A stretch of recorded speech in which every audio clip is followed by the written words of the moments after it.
हाँ yes.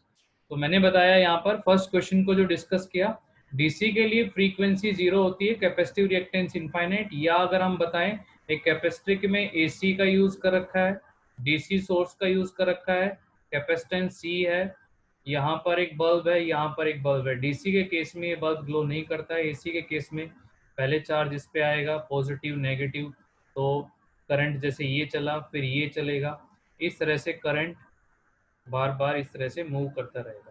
Current charge move करेगा, charge move से करंट बनेगा, तो इसलिए हम कहते हैं कैपेसिटर अलाउ करता है एसी को, बट डीसी को अलाउ नहीं करता है, ब्लॉक करता है उसको। फर्स्ट क्वेश्चन ये, अपना साथ साथ चेक करते चलेंगे जहाँ भी आपने टेस्ट किया है। तो सेकंड क्वेश्चन है इसके बाद, why is the core of transformer laminated. बताया आपको कि जो ट्रांसफॉर्मर की कोर होती है, सॉफ्ट आयरन कोर जिसको हमने बोला, जिस पर प्राइमरी और सेकेंडरी टर्न्स वाउंड होती है। यहाँ अगर मान लीजिए प्राइमरी टर्न दिखाई है आपने, स्टेप अप कर रहे हैं, ये सेकेंडरी टर्न्स हो गई है। तो यहाँ जो ये कोर है, सॉफ्ट आयरन कोर, ये लेमिनेट की जाती है। तो इसका रीजन आप बता सकते हैं, to minimize the heating effect of eddy current, to minimize the heating effect of eddy current. Language अलग अलग हो सकती है बट मीनिंग सेम निकलना चाहिए, ठीक है। कंसेप्ट आपका क्लियर हो, रीजन आपने ठीक से लिखा हो। तो ये आपका सेकंड क्वेश्चन था, 1 मार्क्स क्वेश्चन थे ये हमारे स्टार्टिंग में। नेक्स्ट थर्ड क्वेश्चन की बात करें तो क्वेश्चन नंबर थर्ड में था, a solenoid with an iron core, एक सोलेनोइड है, इसमें आयरन कोर इंसर्ट करा रखी है भाई, आयरन कोर इंसर्ट कराई। बल्ब आर कनेक्टेड, बल्ब भी कनेक्ट है, साथ में क्या रखा है, एक डीसी सोर्स।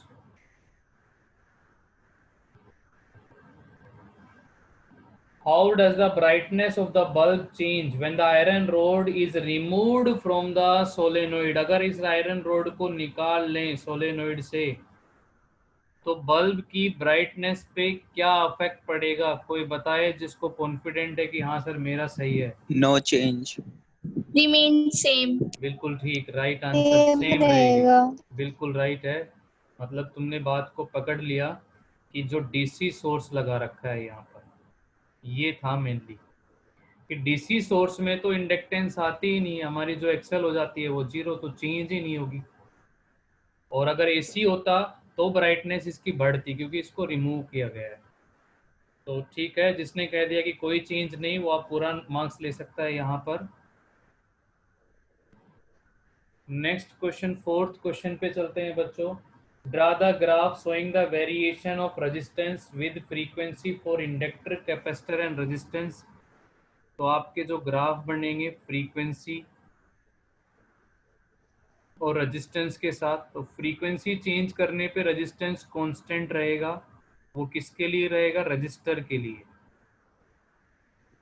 ये रजिस्टर के लिए बात करूं मैं, इंडक्टर के लिए जिसको हम एक्सेल कहते थे, फ्रीक्वेंसी।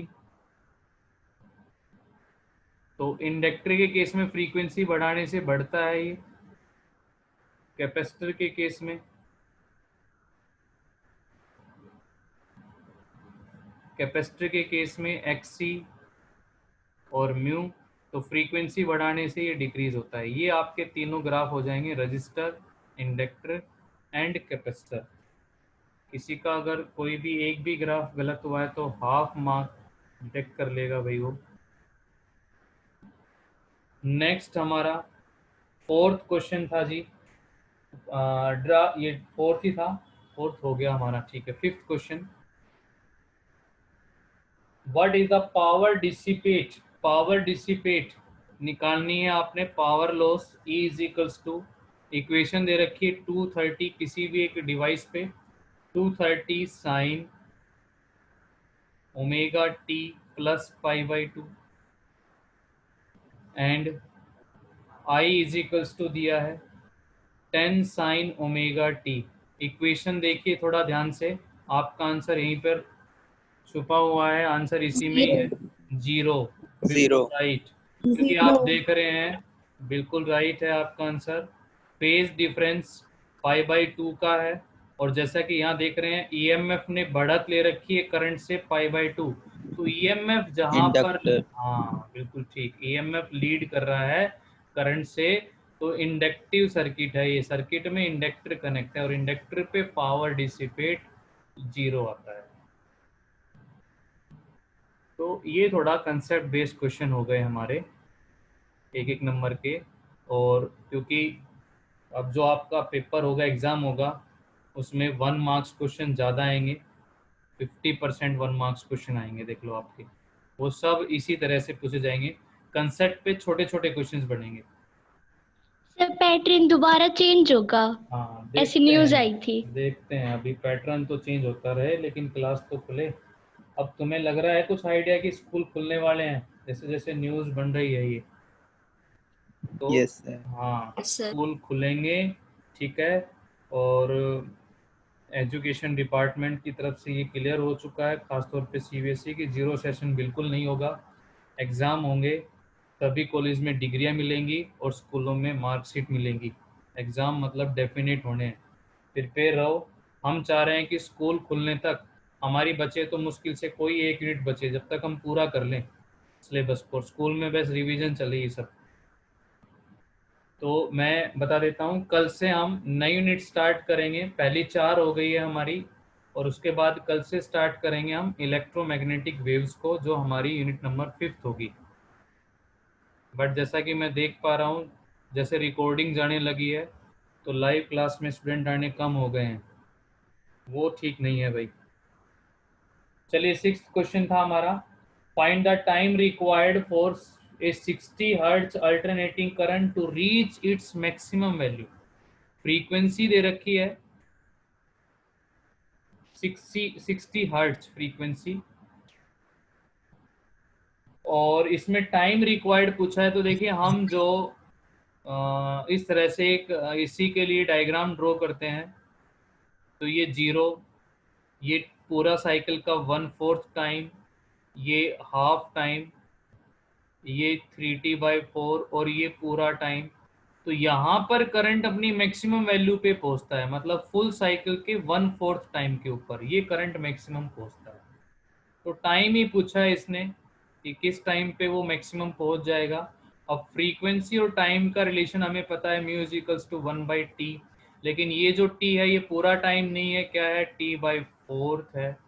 तो ये 4 ऊपर चला गया, म्यू इज इक्वल्स टू आ गया हमारा 4/t, और भाई ये हम t निकाल सकते हैं यहाँ से, ठीक है, ठीक कर रहे हैं ना, ये टाइम, ये 1/4 पे ही करंट जो है वो मैक्सिमम जाएगा।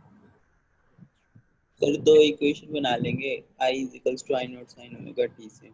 वहां से बना लो या यहाँ से पता चल रहा है, देखो 1/4 टाइम के ऊपर करंट मैक्सिमम होना चाहिए। तो फ्रीक्वेंसी 60 हर्ट्ज है तो t इज इक्वल्स टू होगा 1/60, और 1/4 टाइम करेंगे ना तो 1/60, और ये 4, ये आएगा आंसर, ये नहीं, तो ये आपका आ जाएगा 1/240 सेकेंड हो जाएगा ये टाइम, 1/4 टाइम में, तो 1/240 सेकेंड। क्या आंसर आ रहा है राहुल, यही आ रहा है उससे, जैसे तुमने अलग मेथड से कुछ यस किया? सर। हाँ, तो भाई यही बच्चों ये आंसर आना चाहिए आपका इस क्वेश्चन का। या आप जैसे इक्वेशन की ये बात करें तो I is equals to I0 sine omega T,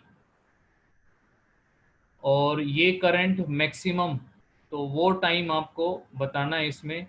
अब वो टाइम आप कैलकुलेट करेंगे यहाँ से, ये करंट यहाँ पर आई था, ठीक है, ये I अब I0 होना चाहिए, I मैक्सिमम होना चाहिए, तो I में रखेंगे आप क्या, I0 साइन ओमेगा में रखेंगे 2π/t, और ये हमारा t, ये निकालना है हमें। अब ये कैंसिल हो गया, तो यहाँ आप कह सकते हैं कि साइन ओमेगा टी, ये पूरा जो ओमेगा है, sine omega t is equals to 1 आएगा, और ओमेगा टी हो जाएगा हमारा पूरा एंगल कितना हो जाएगा भाई यहाँ से 90 डिग्री, π/2। π/2। हाँ π/2 लिख सकते हैं इसको। और यहाँ से आप निकाल सकते हैं फिर ये टी की वैल्यू, तो वो ये आएगी 1/240 सेकेंड। फ्रीक्वेंसी रख देंगे म्यू, वो फ्रीक्वेंसी आपकी 68। तो ऐसे भी कर सकते हैं या डायरेक्ट आप जो आपने कंसेप्ट पढ़ा है वहाँ से सोल्व कर सकते हैं। तो 1/240 सेकेंड। 7th क्वेश्चन, इसके बाद जो होगा ऑब्टेन द रेजोनेंट फ्रीक्वेंसी, ये सिर्फ formula based omega r of a LCR circuit, L है, C है, R है, what is the Q value of the circuit. तो रेजोनेंस जो होता है हमारा ओमेगा आर 1 में √LC यहाँ से आ जाएगा, and Q factor in the terms of R √L/C। ये दोनों फॉर्मूले यूज करेंगे, आपके आंसर आ जाएंगे यहाँ से वैल्यूज पुटअप करके। तो क्या आंसर आया मुझे बताएंगे एक बार, ओमेगा आर कितना आया? 125 125। 125 तो देखो, रेडियन पर सेकेंड। हाँ ये ध्यान रखना है, रेडियन पर सेकेंड। बच्चों अटेम्प्टेशन यही है, आप यूनिट भी पूरा प्रॉपर लगा के चलेंगे तो ही फुल मार्क्स मिलेंगे आपको, यूनिट के भी, क्योंकि CBSE में बिल्कुल स्टेप मार्किंग है। यूनिट का भी आधा नंबर ऐसे लिखा होता है, फॉर्मूले का आधा नंबर, फिर कैलकुलेशन का आधा नंबर, मतलब अगर 1.5 मार्क्स का तो इस तरह से डिवाइड मिलेंगे। क्योंकि मार्किंग में ड्यूटी थी इस बार मेरी, और जो हमारे को गाइडलाइन दी गई थी, जो हमारे को मार्किंग स्कीम दी थी, उसमें प्रॉपरली देखा गया है कि हर एक एक वर्ड के ऊपर मार्क्स डिवाइड होता है, हर एक फॉर्मूले पे मार्क्स डिवाइड होता है। तो यूनिट का भी ध्यान रखना है। और यहाँ से आप क्वालिटी फैक्टर निकालेंगे, तो उसका एक बार बता दीजिए कितना आंसर आएगा क्वालिटी फैक्टर जब आप सोल्व करेंगे? 25। 25। 25। इसकी कोई यूनिट नहीं होगी, ये ओनली 25। तो ये जिसका आंसर ठीक है, फॉर्मूला सही यूज किया है, वो पूरा नंबर लेगा।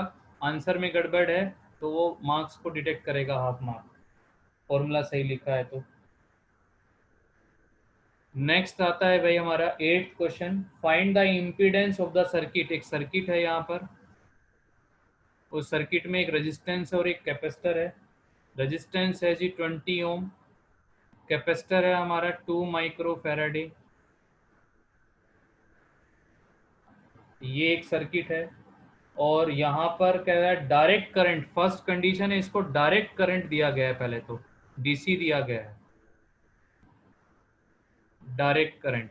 और डायरेक्ट करंट के केस में जैसे हमने अभी पीछे बात भी की है कि डीसी जो है उसको अलाउ नहीं करता है कैपेसिटर, तो वहां ओनली इम्पीडेंस जो आपका होगा कितना आएगा, वो इम्पीडेंस देखिए इन्फिनिटी। इसका, हाँ बिल्कुल राइट। आप एक्सी देखो, एक्सी इन्फिनिटी हो जाएगा, और इन्फिनिटी में कोई क्वांटिटी ऐड होती, कुछ बच्चों ने अगर ये कर दिया है 20 ओम तो वो गड़बड़ हो गई, उन्होंने सोचा कि ये ठीक है ब्लॉक कर देता है तो ये करंट को पास नहीं करेगा। ठीक है, करंट को पास नहीं करेगा तब ओनली रेजिस्टेंस यही काउंट करेंगे, ठीक है। लेकिन यहाँ पर कह रहा है पूरे सर्किट का रेजिस्टेंस कितना होगा। अब ये एक्सी इन्फिनिटी हो गया, अब इन्फिनिटी में आप चाहे 20 जोड़ो चाहे 30 जोड़ो तो आपका इम्पिडेंस इन्फिनिटी ही रहेगा। तो फर्स्ट पार्ट का आंसर आपका इन्फिनिटी हो जाएगा। सेकंड में अब एसी सोर्स लगा दिया है जिसकी फ्रीक्वेंसी दे दी है 10/पाई किलो हर्ट्ज, हर्ट्ज बनाएंगे इनटू में 1000, ये फ्रीक्वेंसी आ गई है।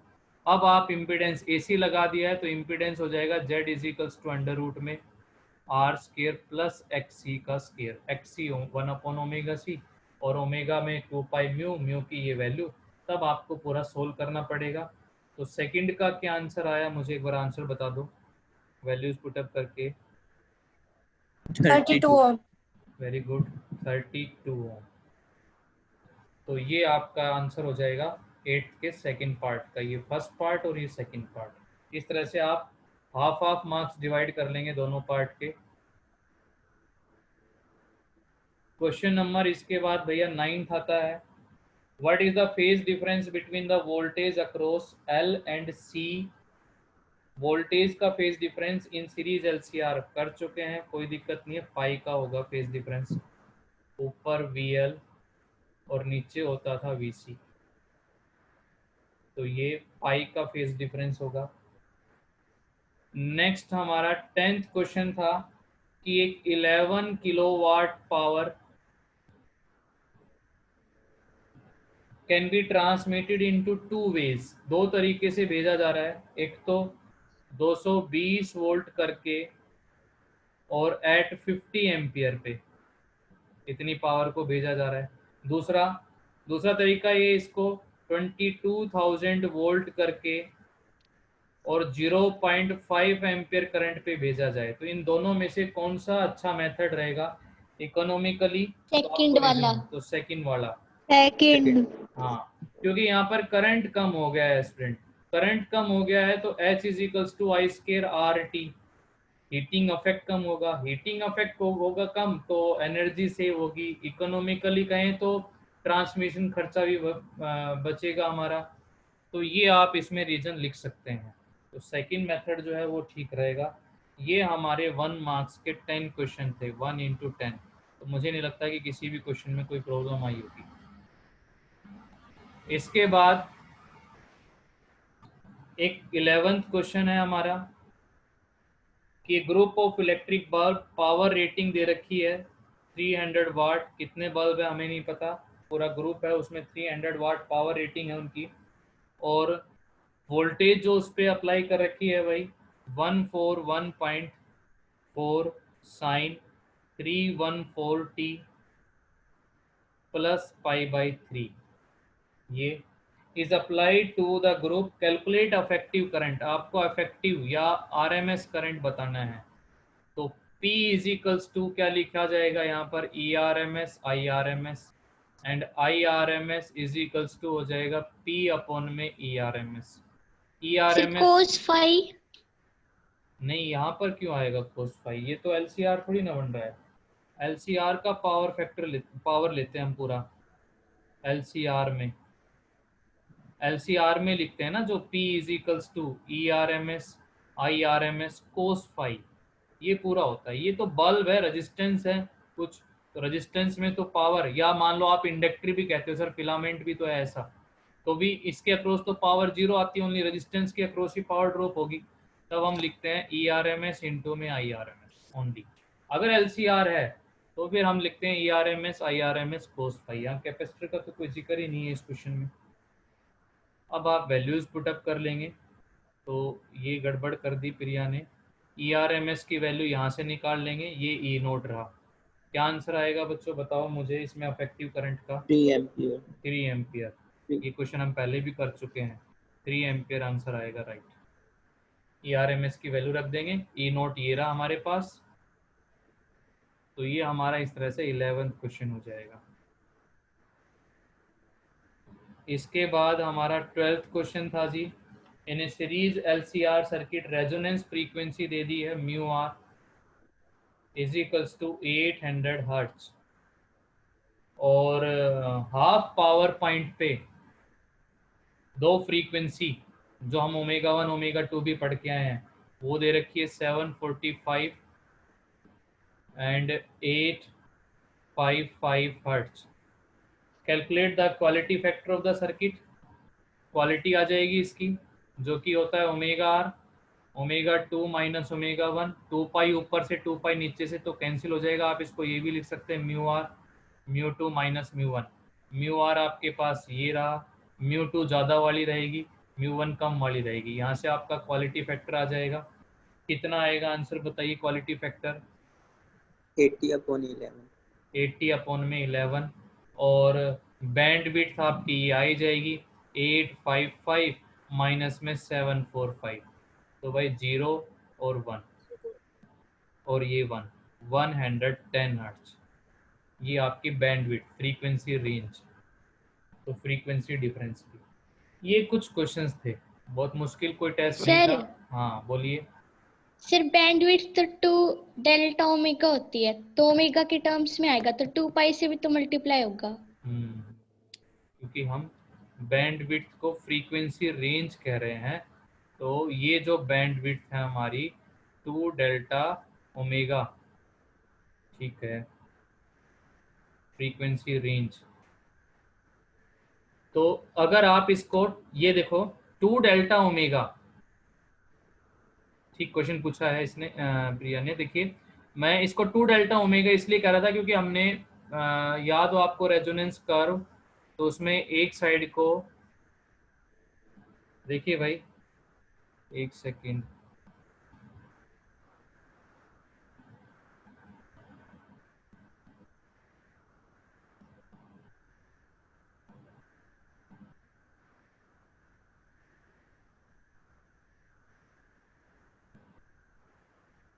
ये सुन पा रहे हैं आवाज मेरी? Yes sir. यस हाँ सर। देखिए, तो हम जो इसका रेजोनेंस कर्व ड्रा करते थे बच्चों, ये आता था,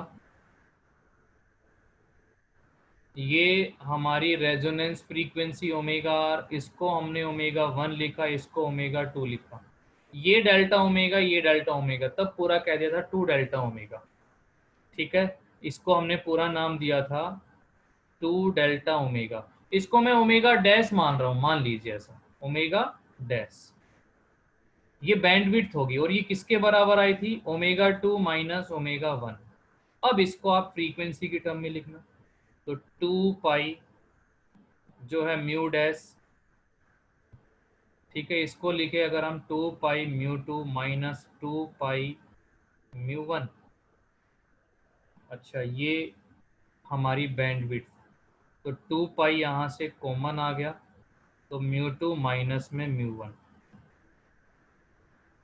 ठीक है। 2 पाई और मल्टीप्लाई होना चाहिए। यस बताइए भाई, क्या होगा 2 पाई मल्टीप्लाई, या सिर्फ इतना लिख सकते हैं इसको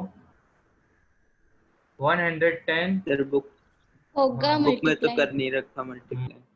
फ्रीक्वेंसी रेंज को, एक गड़बड़ हो गई यहाँ पर क्रिया, कि जो हमारी फॉर्मूला या जो डेफिनेशन होता है ना बैंडविड्थ का, बैंडविड्थ वो फ्रीक्वेंसी रेंज को बोला जाता है, फ्रीक्वेंसी रेंज को, ना कि एंगुलर फ्रीक्वेंसी रेंज, क्योंकि यहाँ पर जो ओमेगा है ना, हम इसको एंगुलर फ्रीक्वेंसी बोल देते हैं, और ये जो म्यू है इसको ओनली फ्रीक्वेंसी बोला जाता है, और बैंडविड्थ ओनली फ्रीक्वेंसी रेंज। जैसे फॉर एग्जांपल मैंने आपको पहले बताया है कि हमारे पास कोई भी 93.5 मेगाहर्ट्ज का एक रेडियो एफएम स्टेशन था, तो वो 93 पॉइंट, देखिए मेगा हर्ट्ज, तो ये फ्रीक्वेंसी है।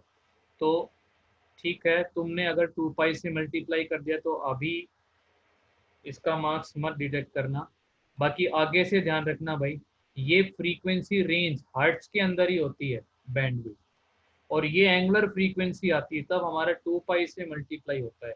इसको आप एंगुलर बैंडविड्थ बोल सकते हैं, ये जो आया ना 2 डेल्टा ओमेगा, इसको बोला जाएगा एंगुलर बैंडविड्थ।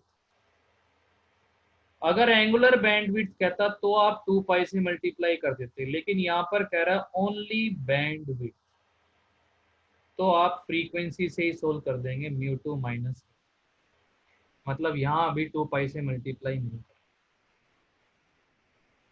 यस क्लियर है? आपको दो चीजें पूछी जाएगी, प्रिया मुझे बताओ, एक एंगुलर बैंडविड्थ और एक बैंडविड्थ। अगर फ्रीक्वेंसी, अगर ओनली बैंडविड्थ कह रहा है तो फ्रीक्वेंसी सब्ट्रैक्शन करना है, फ्रीक्वेंसी डिफरेंस, और एंगुलर बैंडविड्थ कह रहा है तब आप इसको 2 पाई से मल्टीप्लाई करें।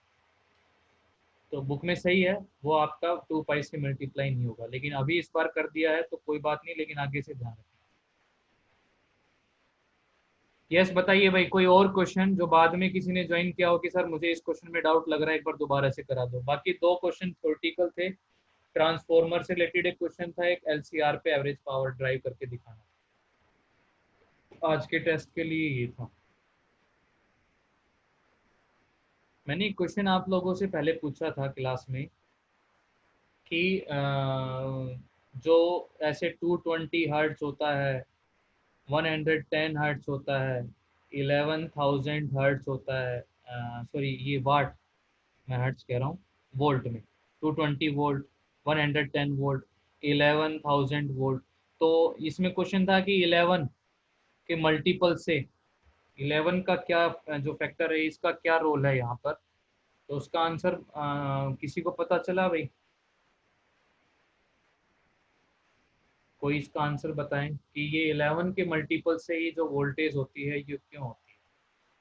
तो देखिए मैं आपको बताता हूँ इसका रीजन जनरली ये लिया जाता है कि जो भी लाइन लॉस होता है,